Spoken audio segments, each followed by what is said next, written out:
እግዚአብሔር ይመስገን ይሁን። በዚህ ቀን ለመስበክ ጌታ እድል ስለሰጠኝ ክብር ሁሉ ለእግዚአብሔር ይሁን።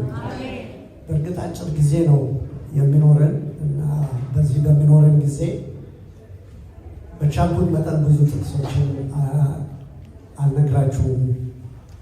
እግዚአብሔር ይመስገን። ሁላችንም እስኪ እንነሳና አንድ መዝሙር ዘምሬ ወደ ቃሉ ሄዳለሁ። ክብር ለጌታ ለናዝሬቱ ለኢየሱስ ይሁን። ሃሌሉያ አሜን። በጸሎት መንፈስ እንደሆነና እንዘምራለን። አንተን ካገኘው ጀምሮ ሕይወቴ ባንተ አምሮ የፍቅርህን ብዛት አልችልም ልገልጸው፣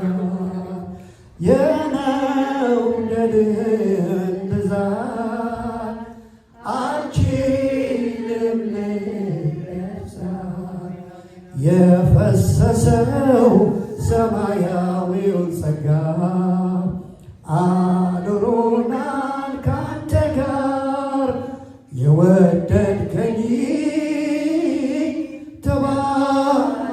ተባረክልኝ፣ የመረጥከኝ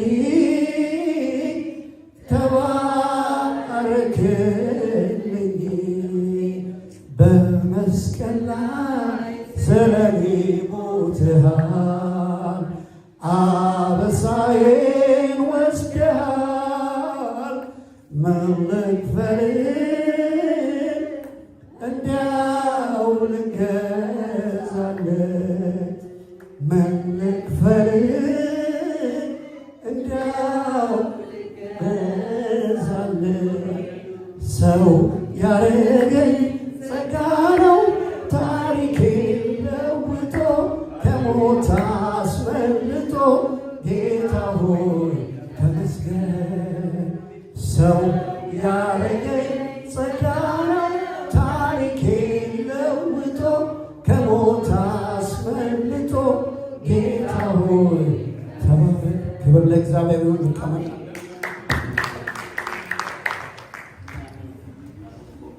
የእግዚአብሔርን ቃል እናወጣና ዘፍጥረት ምዕራፍ 26 እናነባለን። ከዛ በፊት አንጸልይም። አጭር ጸሎት ማድረግ ይኖርብናል። ክብር ለእግዚአብሔር ይሁን። ጌታ ሆይ እናመሰግናለን ስለዚህ ጊዜ ስለዚህ ሰዓት። ተባረክ ነው ልጆችሽ ከአንቺ የተማሩ ይሆናሉ ተብሎ እንደተጻፈ ከመንፈስ እንድንማር እርዳን። እኔንም እግዚአብሔር ሆይ ከናፍርቶችን ሁሉ እነሆ ላንተ ክብር የሚሆነውን ነገር እንድናገር እርዳን። ክብር ሁሉ በሰማይ በምድር ላንተ ይሁን፣ በኢየሱስ ስም አሜን።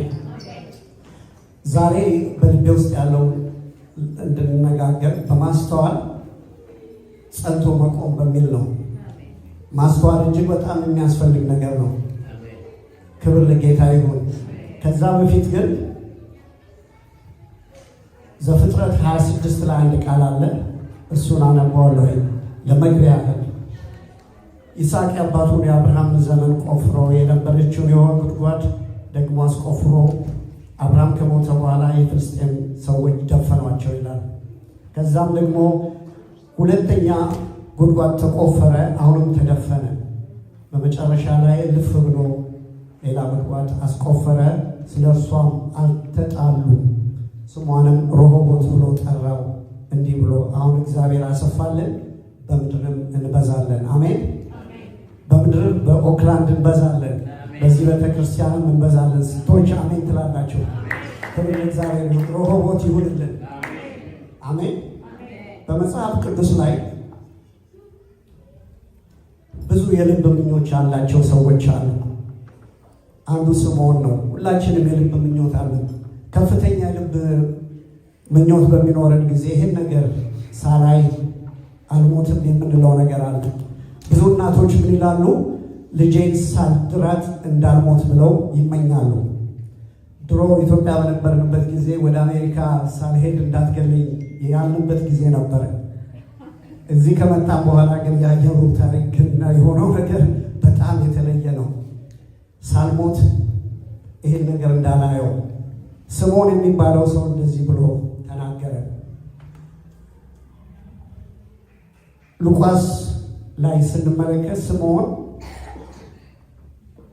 የእግዚአብሔርን መጽናናት የእስራኤልን መጽናናት የሆነውን ጌታ ኢየሱስን ሳላቅፈው እንዳልሞት ብሎ ተመኝቶ ነበር ይላል እግዚአብሔር ቃል። ስለዚህ እያንዳንዳችን የምንመኘው ነገር አለ። የተደፈነውን የዚህ የአብርሃምን ጉድጓዶች ስናስብ አንዳንድ ጊዜ አብረውን ለሚሰሩ ለዘመዶቻችን ጌታ ኢየሱስ ያድናል ስትሏቸው ጆሮአቸውን ሊደፍኑ ይችላሉ። ደግማችሁ ትነግራላችሁ። አሁንም ጌታን አይቀበሉም። ግን አብዝታችሁ እየጸለያችሁ ስትነግሯቸው አንድ ቀን ወደ ጌታ ይመጣሉ። ስለዚህ ተስፋ አትቁረጡ ለማለት ነው። የሚደፈን ነገር ጌታ ይከፍተዋል። ብዙ በሮች ይመጣሉ፣ ይዘጋሉ። አንዳንድ ጊዜ አንዳንድ በሮች አሉ ሳታውቋቸው ይዘጋሉ። እግዚአብሔር ካልከፈተ በርን የሚከፍት ማንም የለም። አሜን። ክብር ለእግዚአብሔር ይሁን። ስለዚህ ተስፋ መቁረጥ የለብንም። ዝም ብለን ሮሆቦት የምንለው ይሆናል ጌታ ሕዝቡን ያበዛል ብቻ ማለት ሳይሆን ኢየሱስ ያድናል ማለትም ያስፈልጋል። ብዙ ጊዜ ኢየሱስ ጌታ ነው ብለን በቤተ ክርስቲያን እንዘምራለን። ብዙ ዓመት ዘመርን። ነገር ግን ኢየሱስ ያድናል፣ ኢየሱስ ያድናል፣ ይታደጋል ብለን ደግሞ መናገር አለብን። ቤተ ክርስቲያን ይሞላል የምንለው እኛ ስንንቀሳቀስ ስንሰራ ነው። አሜን። ካልተንቀሳቀስን ካልተናገርን እንደዚሁ ምኞት ብቻ ሆኖ ይቀራል ማለት ነው። ወደ ዋናው ርዕሴ ሲሄድ በማስተዋል መመላለስ። ዳንኤል ምዕራፍ 10ን ስናወጣ እዛ ላይ ነው ዋናው የማተኩረው። የዳንኤል መጽሐፍ 10 ላይ በፈርዖን ንጉሥ በቂሮስ በ3ኛው ዓመት ብልጣሶር የተባለው ዳንኤል ነገር ተገለጠለት። ነገሩ እውነት ነበረ። እሱ ታላቅ ጦርነት ነበረ። ነገሩንም አስተዋለ። በራእይም ውስጥ ማስተዋል ተሰጠው ይላል። እንደገና ቁጥር 10 ላይ እነሆም አንዲት እጅ ዳሰሰችኝ፣ በጉልበቴም በእጄም አቆመችኝ። እርሱም እጅግ የተወደድክ ዳንኤል ሆይ እኔ ዛሬ ወደ አንተ ተልኬአለሁ፣ የምነግርህን ቃል አስተውል ብሎ ተናገረ። ስለዚህ ማስተዋል እጅግ በጣም የሚጠቅም ነገር ነው። 3 ቃላቶች አሉ፣ ማስተዋል፣ እንደዚሁም እውቀትና ጥበብ። እነዚህ 3ቱ አንድ ላይ የተጋመዱ ነገሮች ናቸው። ማስተዋል ማለት ምን ማለት ነው? ማስተዋል ማለት በሰከነ መንፈስ በመረጋጋት ማሰብ፣ በትጋት ማሰብ፣ በእርጋታ ማሰብ ማለት ነው። በመጽሐፍ ቅዱስ ውስጥ 79 ጊዜ ስለ ማስተዋል ተጽፏል። እጅግ የሚጠቅመን ማስተዋል በመረጋጋት የምንወስናቸው ውሳኔዎች ናቸው ማለት ነው። ስለዚህ መጽሐፍ ቅዱስ ስለ ማስተዋል ብዙ ቦታ ተጽፏል። ከጊዜ አንጻር ጥቂቶቹን እነግራቸዋለሁ። ማስተዋል የሚሰጠው እግዚአብሔር ነው። ከብሉይ ኪዳን 2 ጥቅሶች፣ ከአዲስ ኪዳን ደግሞ 2 ጥቅሶች እኔ ራሴ አነበዋለሁ ጊዜ ለመቆጠብ። ኢዮብ 28:12 ላይ በሰው ውስጥ መንፈስ አለ፣ ሁሉን የሚችል አምላክ እስትንፋስና ማስተዋል ይሰጠዋል ይላል። ክብር ለእግዚአብሔር ይሁን። የሚሰጠው ማን ነው? እግዚአብሔር ነው። ማስተዋል የሚሰጥ እግዚአብሔር ብቻ ነው። አንደኛ ነገሥት 4:29 አነበዋለሁ ይህን ቃል። አንደኛ ነገሥት 4:29 ላይ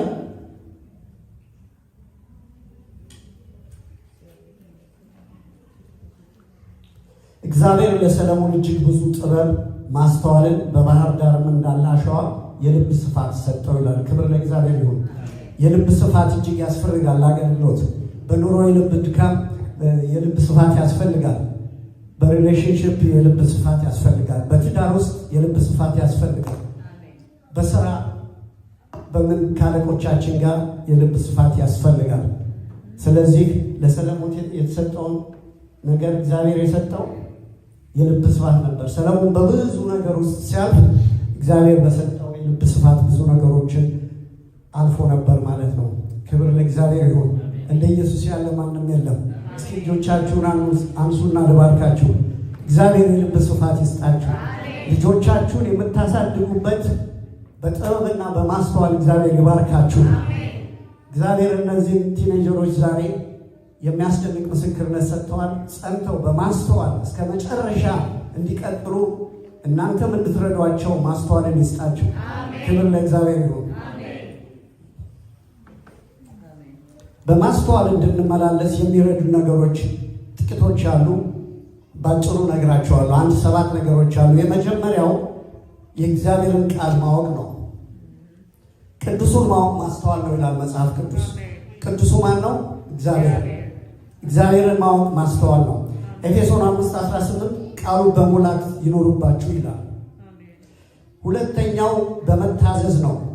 ያው እንደምታውቁት ዘዳግም ላይ መታዘዝ ከመስዋዕትነት ይበልጣል ይላል። በዘፍጥረት አብርሃም እጅግ በጣም በሽታ መንፈስ እሺ በማለት የተሞላ ሰው ነበረ። እግዚአብሔርን የታዘዘ ከብዙ ድካም ከብዙ ዓመት በኋላ የወለደው ልጅ ይስሐቅን እንደምታውቁት ሄደህ ሰዋልኝ ሲባል ያለው ነገር ምንድነው? እሺ ነበረ። ክብር ለእግዚአብሔር ይሁን።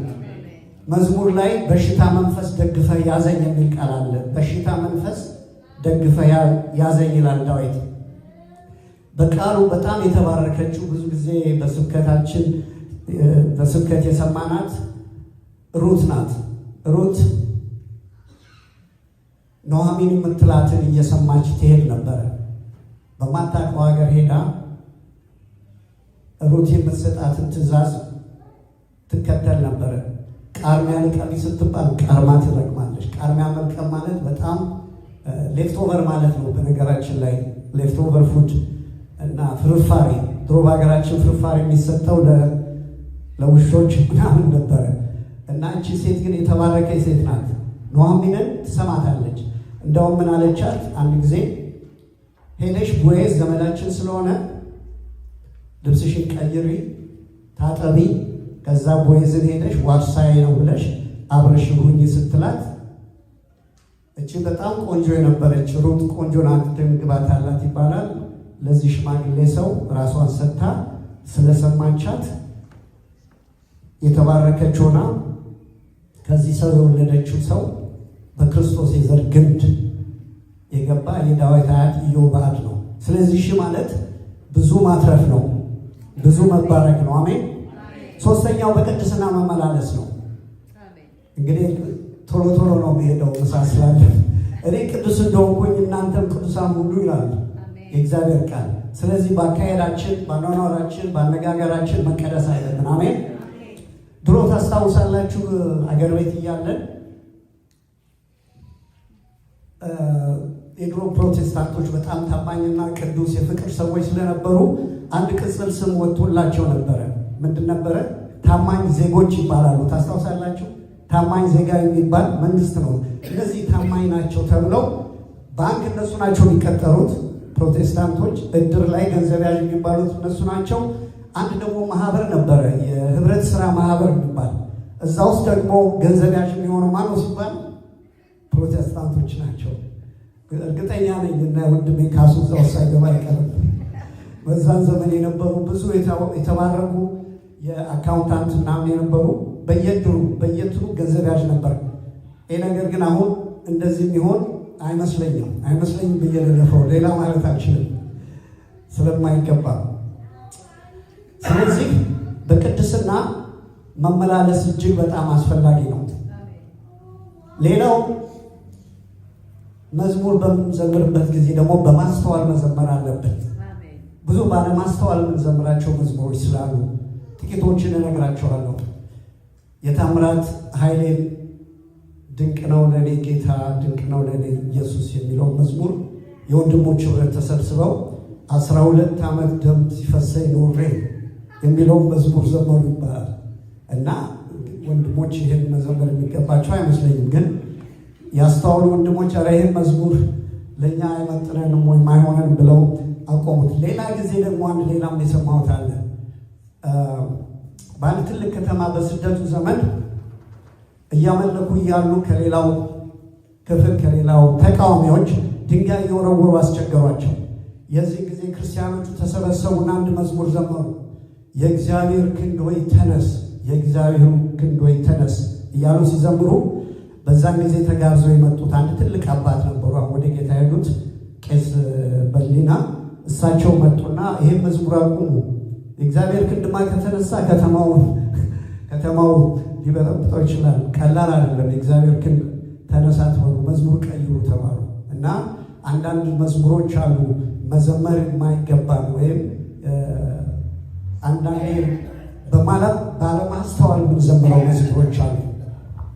ማስተዋል እንዳለ ሁሉ ደግሞ አለማስተዋል አለ። እግዚአብሔር ቃል ሲነግረን ኢሳይያስ 4:9 ላይ መስማትን ሰምተዋል ነገር ግን አላስተዋሉም የሚል ቃል አለ። እንደዚሁም ደግሞ ባለማስተዋል ደግሞ የምንናገረው አንዳንድ ንግግሮች አሉ። የእግዚአብሔር ሰዎች ያለማስተዋል ሲናገሩ ሰምተናል። ዕንባቆም ለምሳሌ ቁጥር 1 ላይ የማትሰማኝ እስከ መቼ ነው ብሎ ይናገራል። ክርክሬን ለምንድን ነው የማትሰማው ብሎ እግዚአብሔርን ይሞግታል ዕንባቆም ብቻ አይደለም፣ አብርሃምም እስከ መቼ ነው ልጅ የማትሰጠኝ ብሎታል። ዳዊት ምን እንዳለ ታውቃላችሁ? እስከ መቼ ነው የማትሰማው ብሎ እግዚአብሔርን ይሞግተዋል።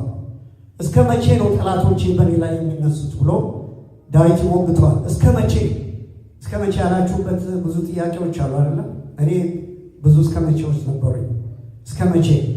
እስከ መቼ ይህን አታረግም፣ እስከ መቼ ይህን አታረግም የሚል ጥያቄዎች ነበሩ። ብዙ እስከ መቼዎች ይኖሩናል። አንዳንዴ ተቃራኒ እስከ መቼዎች አሉ። ለምሳሌ አንዳንድ ሰው አገር ቤት ሁሉ እስከ መቼ ነው እዚህ ሀገር የምኖረው ሲል፣ ውጭ ሀገር ያለው እስከ መቼ በሰው ሀገር ይላል።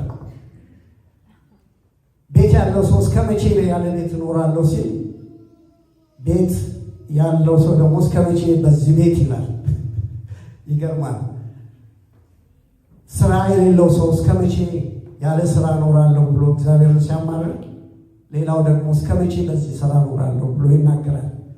አንዳንድ ደግሞ እህቶች ትዳር ከያዙ በኋላ እስከ መቼ ትዳር ከመያዛቸው በፊት እስከ መቼ ነው ያለ ትዳር ብቻዬን የምኖረው ካሉ በኋላ ካገቡ በኋላ እስከ መቼ ነው በዚህ ሰው የምጠበሰው የሚሉ ደግሞ ይኖራሉ።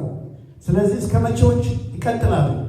ልጅ የሌለው እስከ መቼ ልጅ አልወልድም ሲል፣ ልጅ ወለደው ደግሞ እስከ መቼ ነው በዚህ ልጅ ባህሪ ችግር የምሆነው ብለው ይናገራሉ። ስለዚህ ብዙ እስከ መቼዎች በሕይወታችን ውስጥ ይኖራሉ ማለት ነው። ሌላው በፍቅር መመላለስ ነው። ያው መጽሐፍ ቅዱስ ዋናው የክርስቲያን መገለጫ ፍቅር ነው። የምስራች ኢየሱስ ክርስቶስ እግዚአብሔር በዘላለም ፍቅር ወዷቸዋል። አሜን። ቃሉ ኤርምያስ 31:3 ላይ በዘላለም ፍቅር ወድጄሻለሁ ይላል። እርስ በርሳችንም እንድንዋደድ ተጠርተናል። አሜን። አንድ በጣም ያስተዋልኩት ነገር በሁሉም ዘንድ ነው። በእኛም ቤተክርስቲያን ሰዎች ሲጠፉ፣ እህቶች ወንድሞች ሲጠፉ ስልክ ደውለን ለምን ጠፋችሁ የማለት ባህሪ የለንም። ይህንን ነገር ለማን የሰጠነው?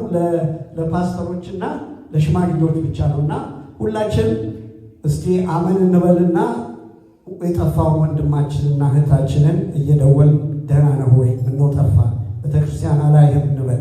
ተስማማላችሁ? በዚህ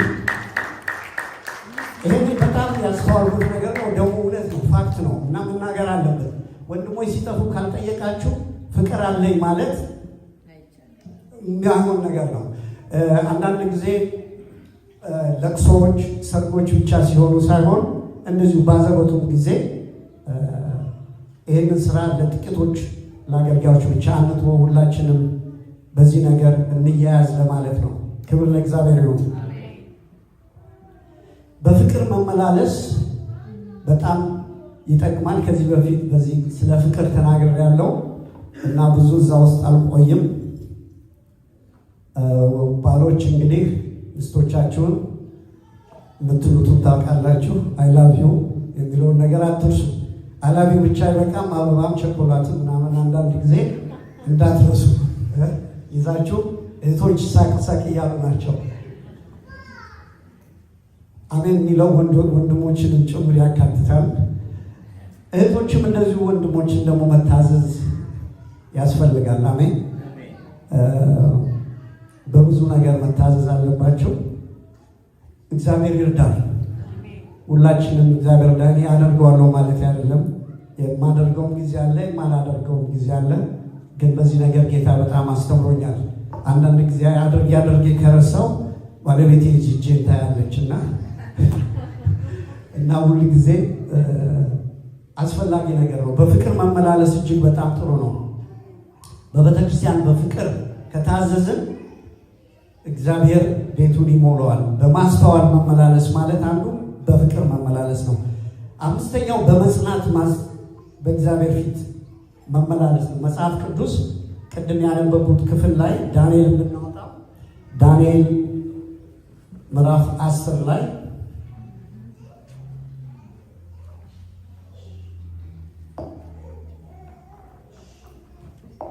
ዳንኤል ምዕራፍ 10:19 ላይ እጅግ የተወደድክ ዳንኤል ሆይ አትፍራ፣ ሰላም ላንተ ይሁን፣ በርታ፣ ጽና አለኝ። በተናገረኝ ጊዜ በረታሁ፣ አበረታኝ ይላል። ስለዚህ መጽናት የሚገኘው መበርታት የሚገኘው በማስተዋል ነው። እጅግ የሚያስፈልግ ነገር በማስተዋል መጽናት ነው። ካልጸናን ሁል ጊዜ እየተንከራተት እንሆናለን። በአንድ ቦታ ረክቶ መኖር ጥሩ ነው። አሜን። ክብር ለእግዚአብሔር ይሁን። ድሮ በምሳ ሰዓት ሰው ቤት ስንሄድ ቤተሰቦቻችን ደስ አይላቸው። ምን አስኬደ? ምግብ አለ እዚህ፣ ለምን አንድ ቃል አለች ማሮዳት ምን ትቀላውጣለህ ይባላል።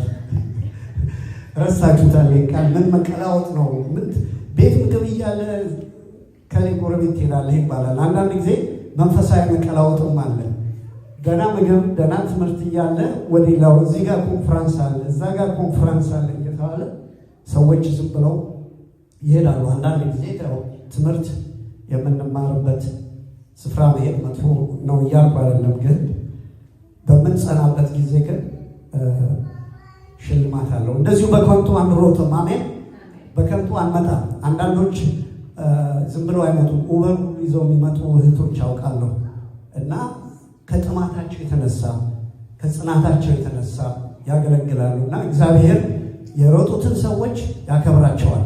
ምን አለ በእግዚአብሔር ነገር ውስጥ ሽልማት አለ፣ ብድራት አለ፣ አክሊልም ደግሞ አለ። አሜን። ስንቶች አክሊል እንዳለ ታምናላችሁ? ክብር ለእግዚአብሔር ነው። ይህንን አክሊል የሚሰጠን ጌታ ነው።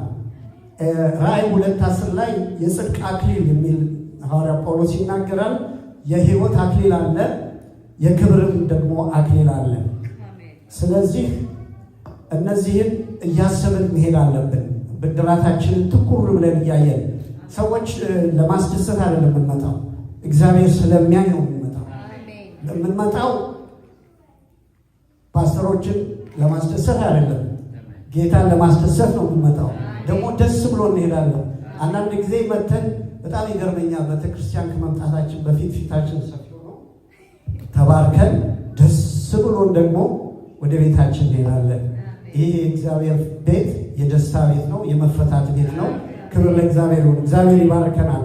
ስድስተኛው እግዚአብሔርን በመፍራት ማገልገል ነው። ያው እንደምታውቁት የጥበብ መጀመሪያ እግዚአብሔርን መፍራት ነው። በዚህ ብዙ የሚጠቀሰው ቅድም ስለ ልጆቹም ሳስብ ስለ ወጣቶች ሳስብ ዮሴፍ የጲጡፋራን ሚስት እምቢ ብሎ ከዝሙት እንደሸሸ እግዚአብሔር በማስተዋል እንደባረከው ከዛ በኋላ ትርፉና ውጤቱ ዮሴፍ በፈርዖን ሁለተኛ ሰው ስልጣን እርካብ ላይ እንደተቀመጠ እናያለን። በማስተዋል ስንኖር ከኃጢአት እንርቃለን፣ እግዚአብሔርን በመፍራት እንኖራለን። እግዚአብሔርን መጀመሪያ ማድረግ ይኖርብናል። ስለዚህ ማስተዋል እጅግ በጣም ጠቃሚ ነገር ነው ማለት ነው። ጥበብ ተግባር ላይ ሲሆን ነው። መጀመሪያ ኖሌጅ አለ፣ እውቀት አለ፣ ቀጥሎ አንደርስታንድ ወይም ደግሞ ማስተዋል አለ። ሶስተኛው ጥበብ ነው። ጥበብ ወደ ተግባር ማስተዋል ሲሆን ነው ማለት ነው። የመጨረሻው ጸሎት ነው። እግዚአብሔር ይመስገን። በጸሎት መትጋት አለበት። የእግዚአብሔርን ሐሳብ ለማወቅ መንበርከክ ያስፈልጋል። እግዚአብሔር የጸሎት ኃይልን ሲሰጥ ይህ የጸሎት ኃይል የደከመውን ያበረታል፣ የተቅበዘበዘውን ያሳርፋል፣ የታመመውን ይፈውሳል፣ የወደቀውን ያነሳል። ሁለተኛ ዕድልም እግዚአብሔር ይሰጣል። አሜን። ብዙ ሁለተኛ ዕድል የተሰጠን ሰዎች አለን። እግዚአብሔር ይመስገን። እግዚአብሔር ሁለተኛ ዕድል ሰጥቶን ያቆማል። ስለዚህ ይህንን ድንቅ አምላክ እናመልከዋለን። በጸሎት ወደ እግዚአብሔር በትጋት ወደ እግዚአብሔር በጸሎት እንጮኻለን። ማስተዋል የሚሰጥ እግዚአብሔር ነው። በጸሎት ስንተጋ ማስተዋል ከዛ ይመጣል ማለት ነው።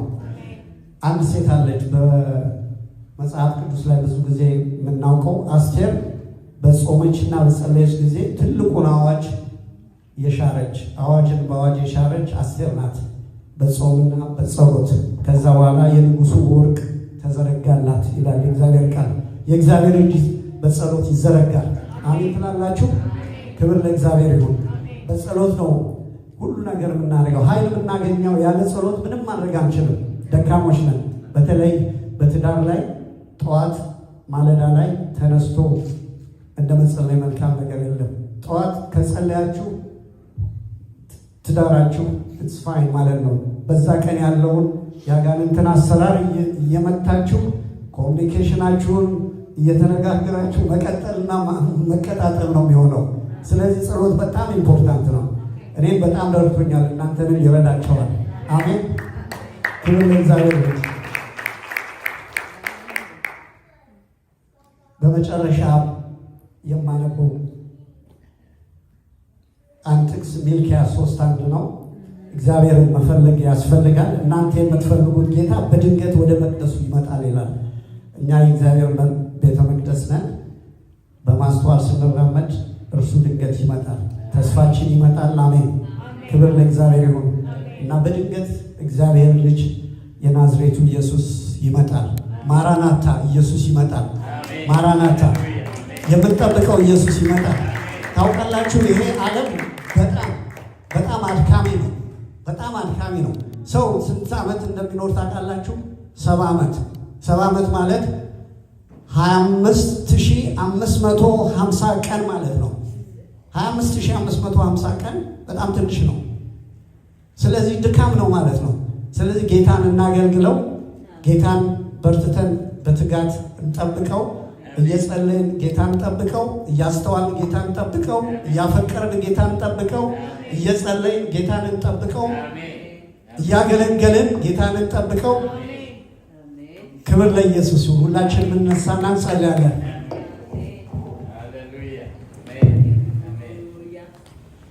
ወደዚህ መጥቶ ፓስተር ዳዊት የመጨረሻው ቡራኬ ይሰጠናል። ጌታ ይባርክ። ይኸው እግዚአብሔር የተባረከ ይሁን። ክብር ለእግዚአብሔር ለአምላካችን ይሁን። ሃሌሉያ። እግዚአብሔር መልካም አምላክ ነው። በባርኮት ጸሎት ነው የምንጨርሰው። ባርኮቱ ደግሞ በመዝሙር ነው።